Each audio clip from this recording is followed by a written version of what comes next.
Hi everyone, welcome back to episode number 2 of Social at a Distance with Danielle Patterson. This time, I get to sit down with Carrington Smith, a graduate advisor for the George Taliaferro Sports Association, or GTSA, on the Indiana University campus. Carrington recently received his bachelor's in sports marketing and management and is currently looking to finish his master's in sports administration. GTSA works to maximize diversity and inclusion within the various sports communities on our campus. It works to provide equal opportunity for all of its members within sports majors and strives towards building a community and an environment where students can thrive and succeed as one. Today, Carrington and I will discuss why it is so important to have an organization like this one on campus and the impact that it can possibly have during the current social climate. We discussed Black Lives Matter and why it's more than a moment in time, whether trending on social media or not, and how it has turned into a movement so many people have become a part of.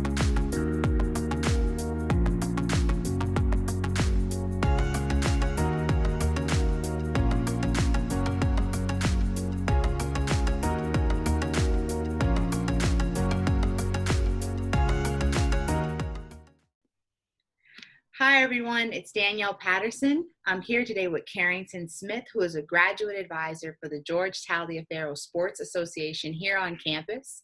He's studying his bachelor's in sports administration and he's getting his master's currently in sports admin. What's up, Carrington? How you been? What's up, Danny?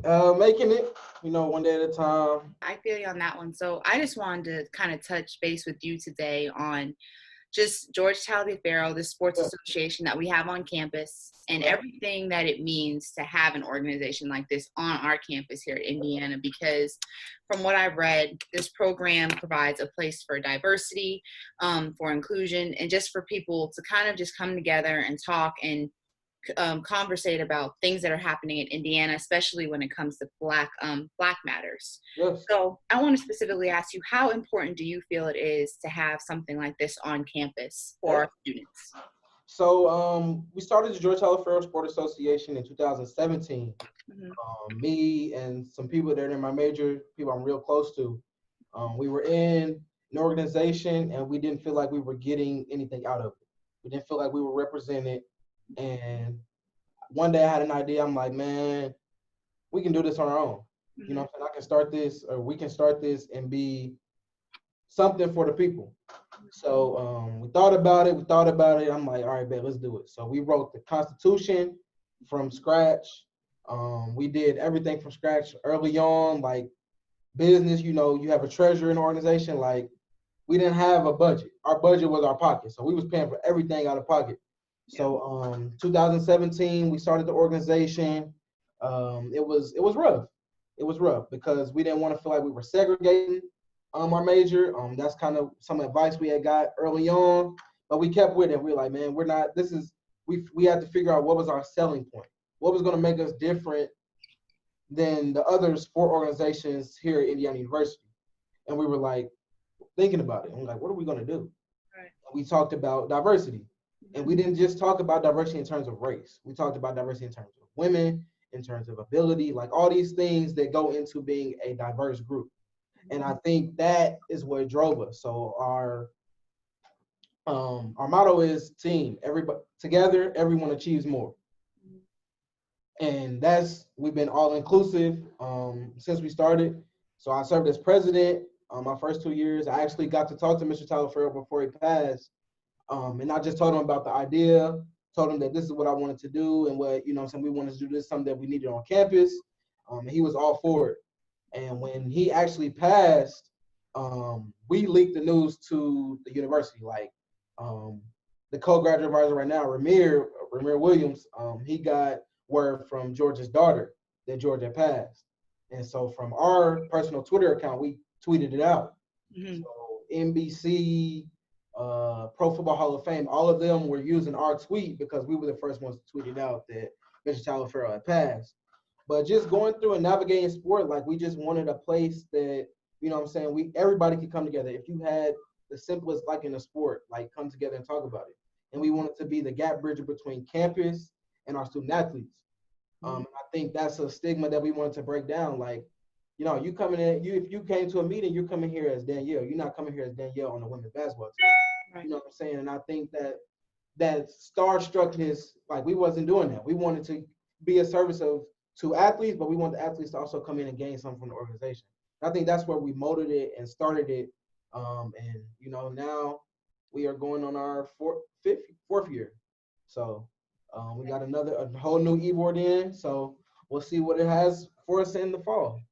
Yeah, and I mean, going back to just even what you said about the way you come in, even as an athlete, I've had the chance to go over to the Neil Marshall and be there for some events. And you really feel like in that environment that even though you are an athlete, you're just a part of conversation.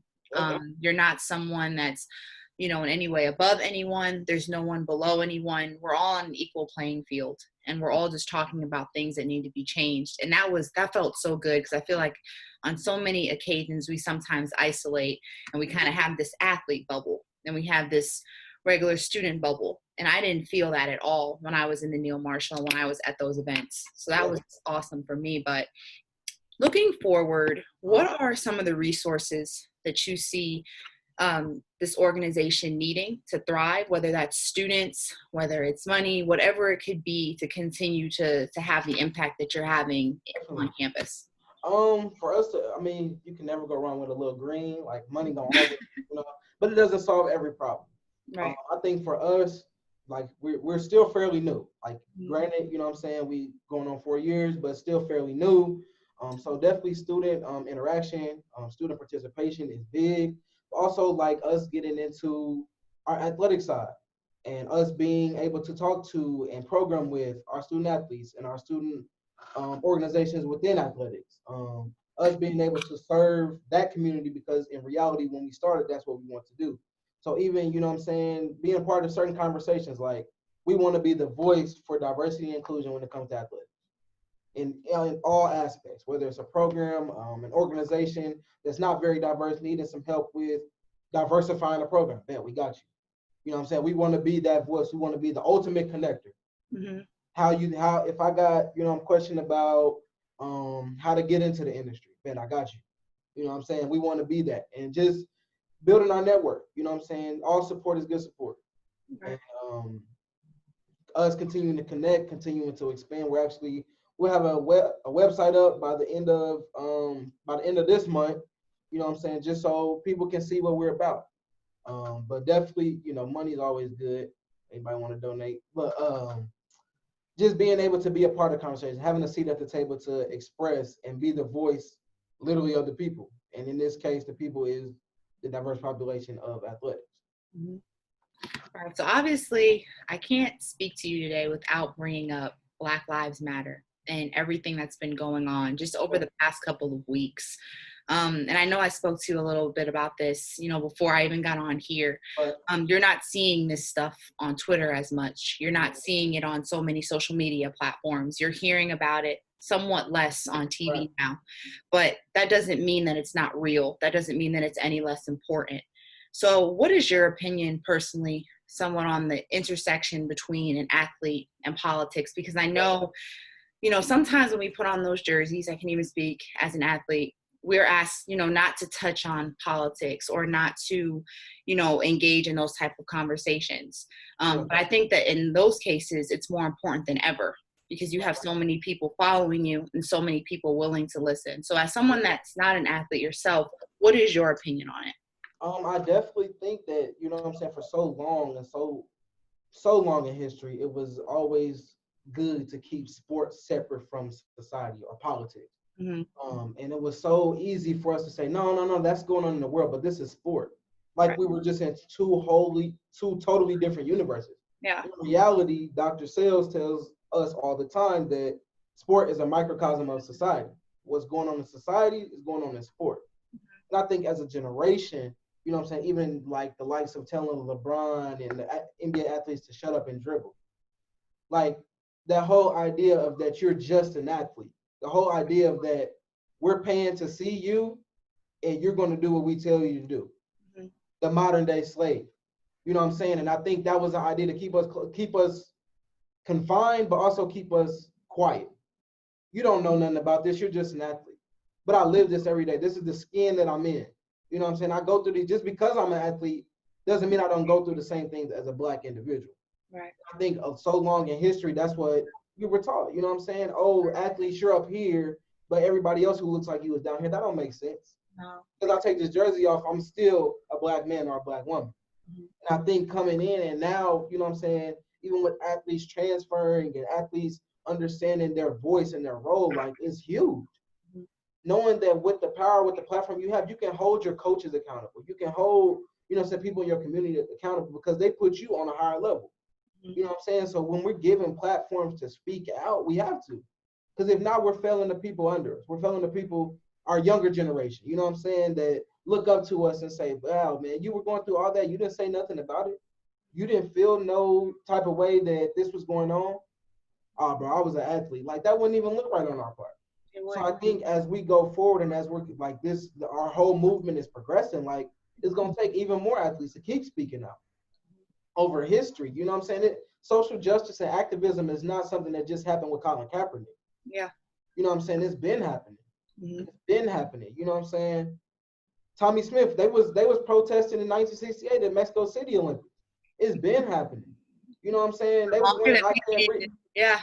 Oh, Muhammad Ali, Bill Russell, Kareem, they was, it may not have been police brutality, but it's been happening. You know, and it's easy to turn a blind eye when it's only 2 people fighting for it. Yeah. Easy to say it don't happen when it's only 5 people talking about it. Yeah. But when everybody talking about it, okay, now we got to pay attention. Now we got to do something. Now we got to do something. Mm-hmm. They affecting the dollar. Now we got to make something shake. How can we support this group of individuals? Because they're affecting the money. Mm-hmm. And I think that's an ideology that we have to grasp as we go forward is green matters. Money matters. You affect the dollar, it's something gonna shake. Some things are gonna change. If money is affected, something's gonna happen. Something's gonna flip. Something's gonna flip. But and for our generation, and I think this is where we have to give, and we're getting there. For our parents' generation, discipline. They were disciplined. Our grandparents were disciplined. Bus boycotts and stuff, they was walking to work in the snow. Discipline. For us, after 2 weeks, it's a wrap. I'm cool. It happened. We done talked crazy on Twitter. All right, we back to it. I mean, we can see that as far as a virus, you know. Yeah. I feel like even with that, you know, people feel the need that they have to get back outside. Yeah. Like, how about we respect it and realize that it's not a game? But that's just another aspect of when you're talking about that discipline. Yeah. You know, that's a big thing. And I think that, you know, more than anything, I think we owe it, like you said, to the generations that are coming after us. I mean, that's what means the most to me. As far as when there are little kids coming up to me and my teammates after those games, you know, we want to give them a chance. Yeah. You know, because it's not only just about us. Mm-hmm. You know, just because I always say it's because we put a jersey on, our brains don't turn off. Right. You know, it's not like I take it off and, you know, my brain turns back on, I put it on and it's just only basketball. No, I understand. We see, we feel, we have feelings. You know, we know what it feels like to take that jersey off. And then, you know, you might just be just a Black person just walking down the street, you know. So I think that shut up and dribble narrative, it has to be over, you know, because we have to be able to talk about these issues and let people know that, you know, just because we're in front of the shining lights for 2 hours a day doesn't mean that we aren't experiencing these problems, because they are problems, they are relevant, and we need to let the kids behind us know, like, we're trying to do something to fix them. And I think that's, even when you talked about like having feelings, like money has trumped morale in so many ways. Like, so much is going on with the system and everything else where money is just over it all. When is the morale, when is the humanity coming back into it? Mm-hmm. When is it going to say, you know what, I feel because I can see myself in you? Mm-hmm. That's when change is going to come. When we see ourselves in the person that, you know what I'm saying, you don't necessarily like, or you don't necessarily have strong feelings for, but you see yourself in that person, compassion is going to come. Right. Empathy is going to come. We use a lot of sympathy because, you know what I'm saying, I tell you, oh, it's not that bad, Danny. Yeah. No, empathize. Put yourself in Danny's shoes. Mm-hmm. We won't understand nobody until you walk a mile in their shoes. I can't judge you. Yep. I'm a witness to what you're doing. Right. And if I can help you, I'm going to help you. Mm-hmm. But we can't judge people no matter who they are. Yeah. It's hard. It is so hard. You got to refrain from. It's hard. Mm-hmm. And I mean, just even what you're talking about with, empathy and all that kind of stuff. Some people ask, well, when are you guys going to give it a break? When is it going to be enough? Like, you guys have been talking about this for weeks. I don't think it's ever going to be enough, because I know as long as I have to wake up in this skin, I know as long as there are people around me that have to wake up in this skin, and then they're oppressed and they're having these problems, Right. I have a responsibility to use my voice. You have a responsibility to use your voice. So many people have that responsibility, and yes, I will say, as an athlete, we're afforded certain things that maybe everyone isn't. But that's just more fuel to our fire to say, what about the people that don't have? What about the people that don't have that platform? Yeah. So, yeah.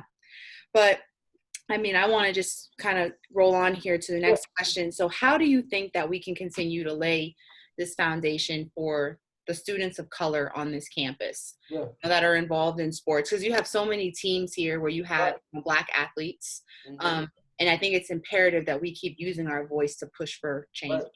Mm-hmm. I think it comes in terms of support, like, and challenge your white coaches and white teammates, like challenge them to see it from, you never understand what we go through, but you can try to see what we're going through. Right. Because you can't be Black. You know what I'm saying? But an allies, we need allies. We need allies. We need some people that's willing to risk it on the count that I love Danny and that's my teammate and I'm going to risk it for her. So that they might understand what's going on. Yeah. In terms of, we need to, the gap has to be built between the Black community and our Black student athletes. And I think, like, early on, like, we were talking about this yesterday on campus, first week on campus.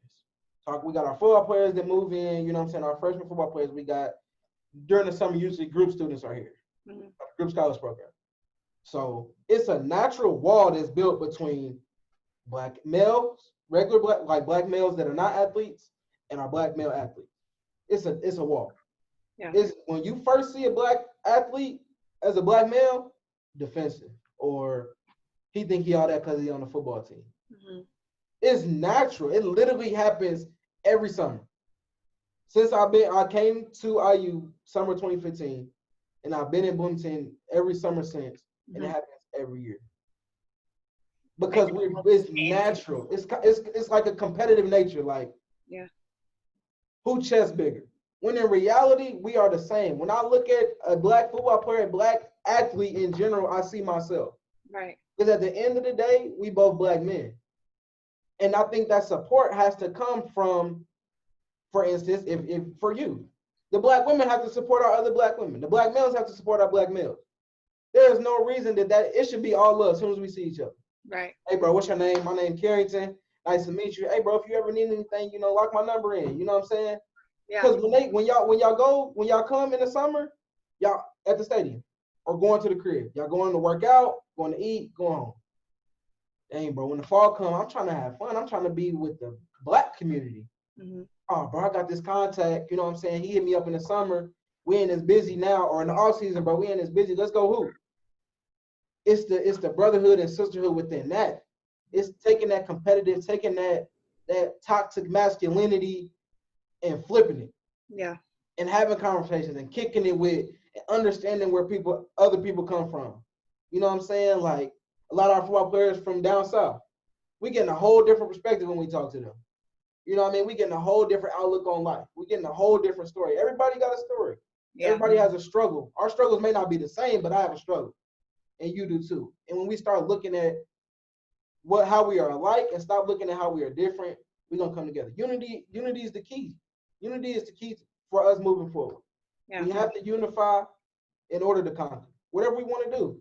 If we come together, we can do whatever we want. Especially being young, especially being educated. We cannot be trying to be the one. We have to be trying to be one of the ones. I want to be one of the ones. It can be 1,000 ones. Guess what? We all one of them. Everybody wants to be the top dog. What about the top dogs? Right. You know? True. So yeah. That's where we gotta go. And we're gonna get there. I believe it. We're gonna get there. And I think I so often, just being within the athlete community, you hear the word, and you hear it from students around campus when they say, you guys are in your athlete bubble. And I don't like that word. I really don't, because I don't like the fact that we're looked at as being on the other side of the fence. Mm-hmm. You know, I'm be the first to tell you, I'll go sit down with anyone at Right. at Tobias, anywhere, and have a conversation with them. I don't care if you wear a jersey for this school or not, but it's automatically thought when you walk into a classroom sometimes with professors and with other students that you're on a different pedestal and that you can't be talked to because, the fact that you're on a team. And I think that's something that kind of needs to be broken down. No, come have a conversation with me, because I want to have a conversation with you. Right. I want to know, what your life is looking like as a regular student. Exactly. And if it's so be it, I want you to ask me what it's like to be a student athlete, a Black student athlete, a Black female that's a student athlete. Yeah. I think that wall needs to be broken down. And it's going to take time to do that. I believe so, because, when we're walking in and we got our book bags on and our gear and everything, people automatically start to assume, and I know that they do, but at the end of the day, we're people and we're approachable people. The key word you just said was being approachable, and that's on both ends. That's on, but you, as in the community, you already know if you see a Black person, a head nod. Right. Simple as that. A fist. What's good, bro? And being approachable on both ends will allow us to move forward. And then everything else, it'll be a trickle-down effect. Because if my homie play on the girls' basketball team, you're going to see a lot more Black students at girls' basketball games. My homie play on the football team, hey, bro, we going to the football game this weekend. We ain't just tailgating. We going to the game. We buying tickets. Not marketing effective. Because now when you see an ad for buying tickets, you're going to see some Black people and they're like, oh, okay. It's a trickle-down. It is. We talk and we have a conversation. We're in these spaces together. Oh, you want to do this? Bet. Hey, Danny, I know somebody that's trying to do this. I bet I got you. Hey, I'm trying to get into whatever this is, and I just don't know who to talk to. Oh, Carrington, bro, I'm about to send somebody your way. Yeah. Being approachable, allowing us to connect and network. We got to be for each other. Yeah. Because at the end of the day, y'all are much more than a roster spot. You much more than the number on your jersey. You the name on the back too. Yeah. That name on the back means a lot. And we got to be able to, if ain't nobody going to ride for you, we got to ride for each other. You know what I'm saying? When graduation comes, whatever happens in life, you got to network. When on a recruiting trip, there's no reason that our Black athletes on all of our campuses, especially Big Ten, should not be taken and being able to be seen around other Black people. When recruiting, you should be able to see people that look like you in the spaces that you're going to be playing or working. So you're comfortable. It shouldn't be no reason that you're isolated to just the stadium in Briscoe. Yeah. Encouraged to go to, hey, we got some events. I know y'all tired. Hey, we got this event this week. You know what I'm saying? The Black Student Union is throwing this. Just come, bring your Blackness and be Black. Yeah. We got to break it. It is easy to say, man, I'm tired, man. I'm not trying to go all the way down to the Neil Marshall. I'm not trying to go to the library. And we can maybe find a median and we meet in the middle. We say, okay, bet we gonna link up here and we gonna do this event. And that's why that's what GTSA. That's why we've created GTSA. We want to be that gap bridger. Right. The fun of being a Black student and a Black athlete merging, coming together, and we all one. Dang, bro, you was in school with Danielle Patterson. That's the homie. Like we've been cool. Dang, bro, you know such and such. I guess, bro. That's how close we are. You know what I'm saying? I was talking to some of my old heads, and like they were just talking about like even like the gym culture back in the day. Like we hooped with the athletes all the time, or we did this with the athletes all the time. Like we was one and the same. And that's where we gotta get back to our roots. We got to. And unify and be down for one another. If I see Danny wherever and she needs something, I got you. We gotta be that shoulder that each other can lean on. And we gonna be successful in athletics, academically, financially. We gonna make it happen. Our people have always made it happen. Yeah. Always. No matter the struggle, we conquered it. Yeah. So this is just a small little step. We just got to jump up on it. And I think more than ever, all of this time has given people a chance to really kind of reset and ask the question, who am I and what impact can I have? Because like I said, you don't have that jersey on all day. You have that jersey on for 2 or 3 hours a day. Mm-hmm. When I say jersey, I mean, whether you're in practice, playing a game, whatever that means. But who are you when you step off the court? Right. What impact are you having on someone else when you're not on the court? So I think we kind of even touched on this a little bit. My next question was going to be, as a student that's not necessarily associated with athletics, as you're not on a team here, what is something that you see around campus, even in student life, that you can see being bettered, in years to come? Yeah, definitely in terms of like the campus, just making spaces feel inclusive. Mm-hmm. We push diversity, and this is in all encompassing of all of our predominantly white institutions in the country. Like all of our universities pushing diversity, but in reality, our students don't even feel comfortable or don't feel included to even be a part of those spaces. Mm-hmm. For example, I'm gonna give it one example here. Lil 500.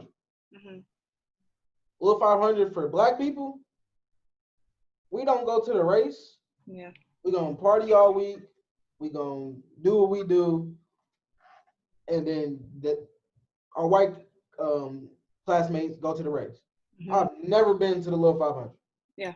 And that's a big event here. A huge event. Yeah. Nationally known event. Yeah.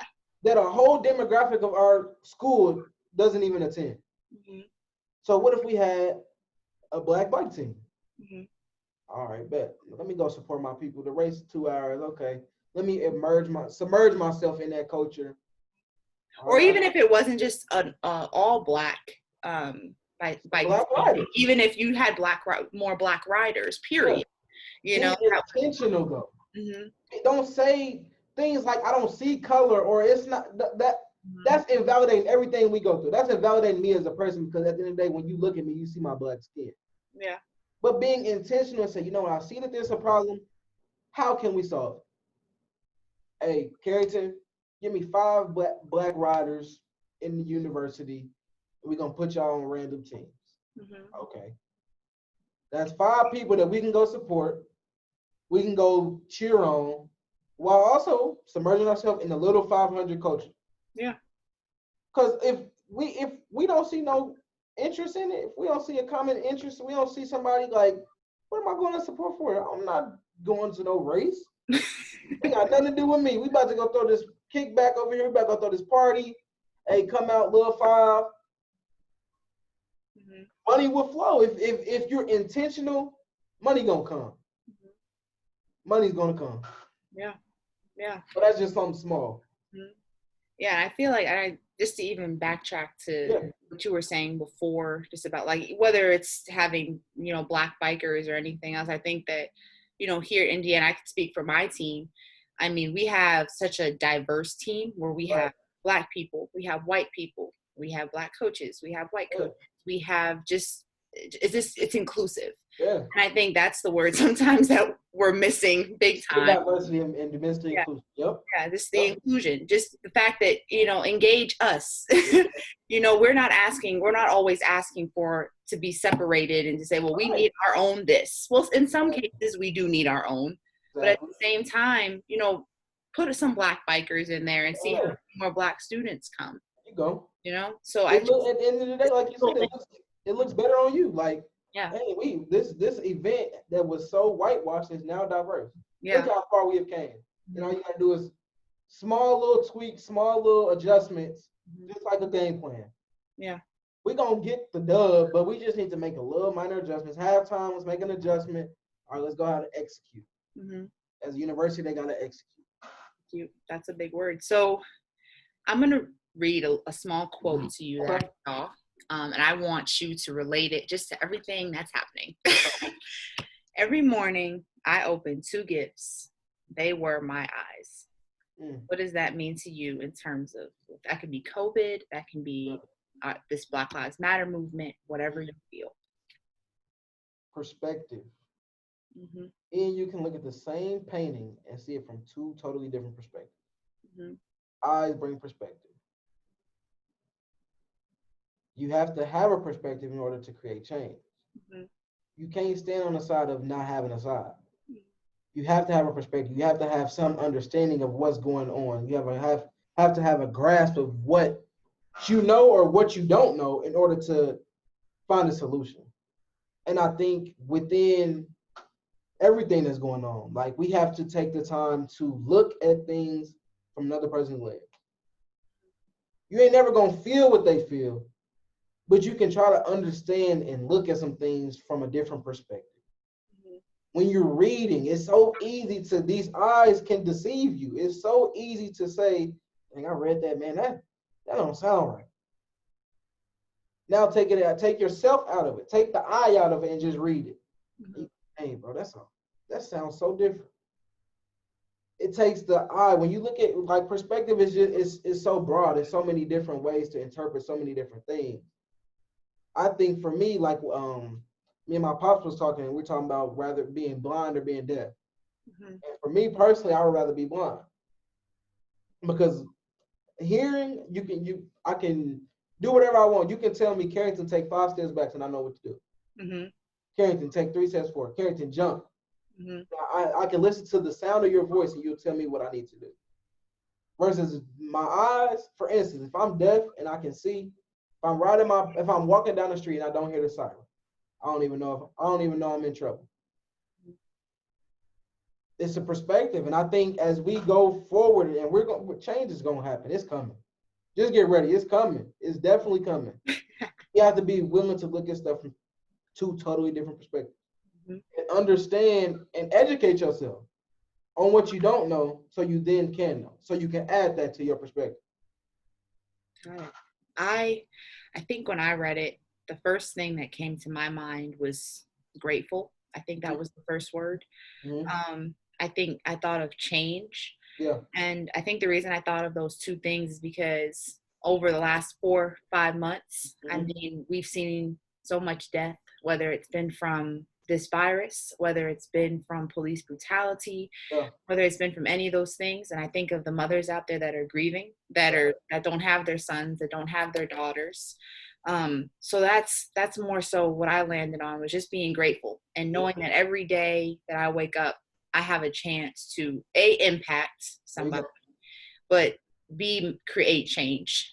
And whether that's through me playing basketball, so be it. Whether that's through me doing these type of conversations, so be it. Whether it's just having a conversation on the street with someone, so be it. But I have that opportunity every single day when I wake up to create change. And that's so important. But I want to ask this before we wrap it up. What events can we expect this year from GTSA, permitting that we are on campus? We don't have to be 6 feet apart. And the thing is, even if we're not on campus, this event is going to happen. So last year we did a student athlete panel and just looked at, life and sport from that was awesome. The lens of student athlete. Yeah. And this year we want to do like a series and like break it down and be very intentional on what we're talking about. So having an athlete of all female athletes, athlete of all male athletes, maybe some IU alum athletes, having some athletes in non-revenue generating sports, and being intentional in the conversation that we're having so that we can tackle this problem, because we're gonna make it happen. Our generation are the chosen ones. We are the agents of change, and we're gonna make it happen. And I think starting with conversations like that, that's intentional on what we're sharing, because Danny's experience on the basketball court is not the same as somebody's experience on the soccer field, or somebody's experience in the pool, or somebody's experience on the tennis court, somebody's experience on a wrestling mat. So many different lenses, so many different perspectives to be a Black student athlete. So even maybe talking to some Black coaches and understanding their lens and their perspective. And for me, I learn best through others' experiences. I can read it, but if I see that you went through it or I hear about your story, and that's how I learn best. And I think that will allow us as a university, us as a people, us as a entity to change, because I'm seeing it from so many, I'm hearing it, I'm getting validated from so many different people and sources. Exactly. Some people want affirmation. I want confirmation. I want you to confirm that, you know what I'm saying, we're going in the right direction. So definitely be on the lookout for the sub series of, you know what I'm saying, the Black Student Athlete Perspective. Well, I'm excited for it because I know how great those events are. I've had the chance to go to some of them. So I'm super excited for it. But overall, I want to say thank you so much for sharing. No problem. No problem at all. I'm looking forward to everything that's going to happen for GTSA. I'm excited to be a part of it, and I'm excited always to have these conversations. Thank you so much, Carrington. Definitely follow us on Twitter, all caps, IU_GTSA. Instagram, GTSA_IU. And then our Gmail is GTSA0044@gmail.com. There you go. There you guys have it. This is Social at a Distance with Danielle Patterson and Carrington Smith. I'll see you guys next time. Bye, y'all.